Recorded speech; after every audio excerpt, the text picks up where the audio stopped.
The challenge came through official channels, wrapped in the diplomatic language of joint training, exercises, and interoperability assessments, but everyone involved knew what it really was: a test of which nation built better tanks and trained better crews. The venue was Britain's Salisbury Plain training area, 94,000 acres of rolling chalk grassland that had been testing military equipment since before the First World War.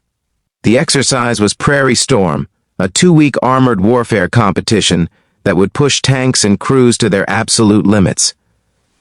The Americans brought 4 M1 SEPV-3 Abrams tanks from the 1st Armored Division, fresh from European rotation, 70 tons of composite armor, a 1,500 horsepower gas turbine engine, and a 120 millimeters smoothbore cannon that could punch through nearly anything on Earth. The crews were young, confident, and backed by the most technologically advanced tanks ever fielded. The British countered with 4 Challenger 2 tanks from the Royal Tank Regiment, upgraded with the latest Chobham armor package.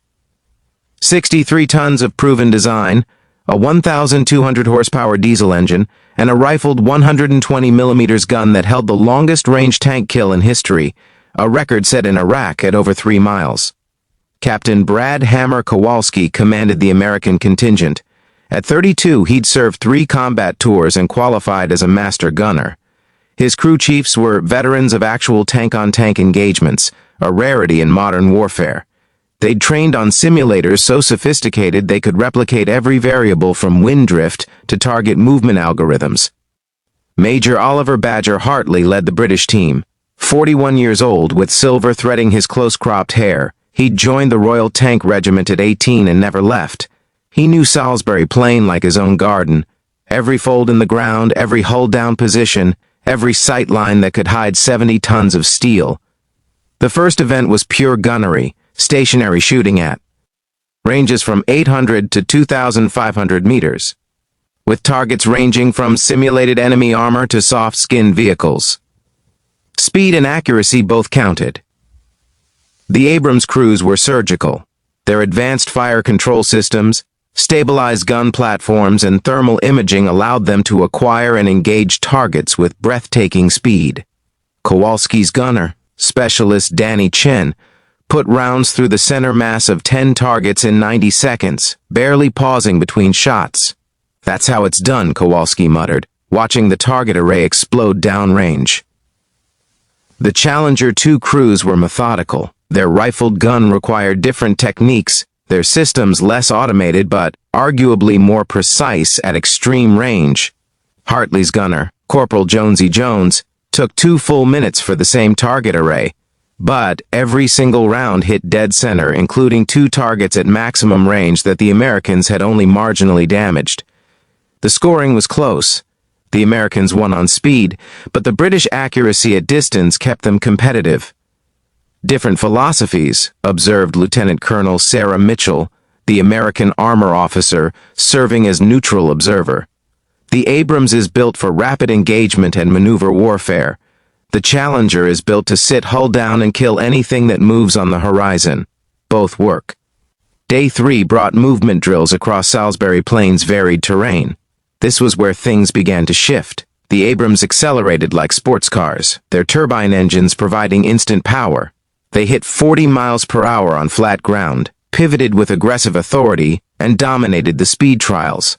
But Salisbury Plain wasn't flat ground. The chalk substrate, softened by recent rain, created conditions the Americans hadn't anticipated. The Abrams, significantly heavier and with higher ground pressure, began churning the terrain into moonscapes. What looked like solid grassland concealed soft spots that could bog down a tank or, worse, damage. Suspension components. Staff Sergeant Marcus Webb, commanding the 2nd American Tank, learned this the hard way. Cresting a ridge at speed, his 70-ton Abrams came down hard on ground that compressed like wet sponge. The impact damaged a road wheel assembly, forcing a 2-hour field repair that knocked them out of the day's competition. The Challenger 2 seconds moved differently. Slower, certainly, but with a territorial certainty that came from institutional knowledge. Hartley didn't need to check maps. He'd run exercises on these exact training areas for over 2 decades. He knew which ridgelines offered concealment, which valleys were trafficable, which innocent-looking fields would swallow a tank to its sponsons. "Steady pace, lads," Hartley called over the radio. "Let the Americans tire themselves out. We'll still be moving when they're calling for recovery vehicles." It sounded like old man caution until the results proved him right. By day 5, 2 of the 4 Abrams had suffered mechanical issues related to the demanding pace and terrain. The gas turbine engines, magnificent in open desert, consumed fuel at astonishing rates on Salisbury Plain's constant elevation changes. The Americans were completing missions, but their logistics tail was working overtime. All 4 Challenger 2 seconds remained operational. The turning point came during the tactical exercise on day 7, a simulated attack on a prepared defensive position, with both teams alternating as attackers and defenders. When the Americans attacked, they brought overwhelming aggression. The Abrams tanks bounded forward in classic fire and maneuver, using their speed and sophisticated communications to coordinate movement. It was textbook armored warfare, the kind taught at Fort Benning and practiced at the National Training Center. But Hartley's defensive positions were anything but textbook. His Challenger 2 seconds were dug into hull-down positions that the Americans couldn't identify until they were already engaged. The British used every micro-terrain feature, folds in the ground invisible on maps, but obvious to crews who'd trained here for years. They fired, displaced to alternate positions, and fired again before the Americans could adjust. "Contact front!" Kowalski shouted as a simulated kill light illuminated his turret. His tank had been destroyed by an enemy he never saw, killed from a position he didn't know existed. Within 12 minutes, 3 of the 4 American tanks were assessed as knocked out. The exercise controllers called it early. When the roles reversed, the British attack was methodical to the point of seeming slow. The Challenger 2 seconds advanced by bounds, using every scrap of cover, never silhouetting themselves on ridgelines. It took them 40 minutes to close the distance the Americans had covered in 12. But all 4 tanks arrived intact, systematically identified the American positions, and destroyed 3 of them before the Americans could achieve a single kill. "It's not a fair fight," Kowalski complained that evening, frustration evident in every word. "They've been training on this ground for decades. Put us in the Mojave Desert and see what happens." "True enough," Mitchell agreed. "But that's exactly the point.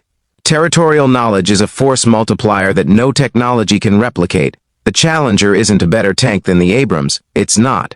Your tanks are faster, more advanced, probably more survivable. But these crews have turned this specific piece of ground into a weapon system all its own."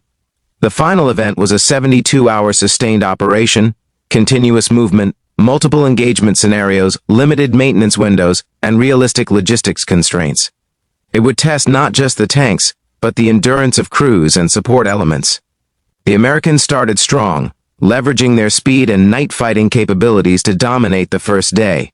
Their thermal imaging systems were simply better, allowing them to operate in complete darkness with near-daylight clarity. They racked up engagement victories through the first 36 hours. Then the Abrams' Achilles heel appeared, fuel consumption. The turbine engines, running constantly to power all those sophisticated systems, burned through their fuel allocation faster than the logistics plan accounted for. By hour 40, the American tanks were rationing movement, trying to conserve fuel for critical engagement windows. One tank ran completely dry and had to be towed to a refuel point, costing them precious hours. The Challenger 2 seconds, with their diesel engines, maintained steady operations. They weren't faster, but they were always moving, always available, always in position when needed. Their lower technological sophistication meant less power demand, longer operational endurance, and fewer system failures under sustained stress. "It's the tortoise and hare," observed Hartley's driver, Lance Corporal Sparky Williams. "Except the hare keeps running out of petrol." By hour 60, the Americans were exhausted and frustrated. They'd won individual engagements, showed superior technology, proved their gunnery skills were world-class. But they'd lost the operational tempo.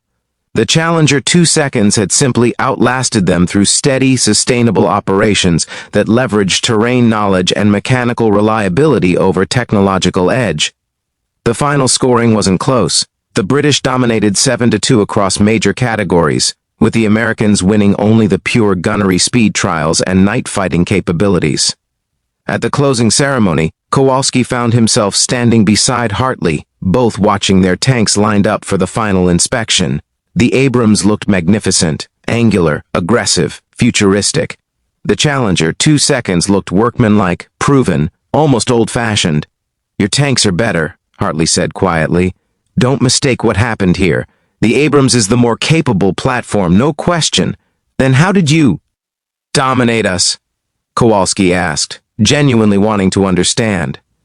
"Because we weren't tank versus tank. We were your tanks and crews, on our ground, against our decades of institutional knowledge. You brought superior technology to a fight where experience mattered more." Hartley smiled. "Bring us to your training areas in America, and I suspect the outcome would reverse. We'd be the ones learning hard lessons about terrain we don't understand." Mitchell joined them, holding 2 plaques, one for each commander.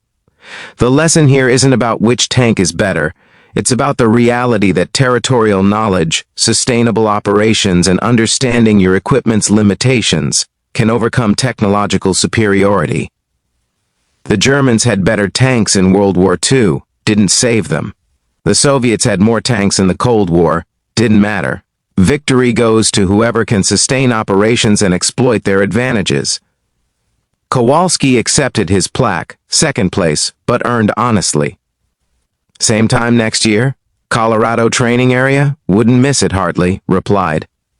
"Fair warning, though, we learn fast. Don't expect the same result on your home ground."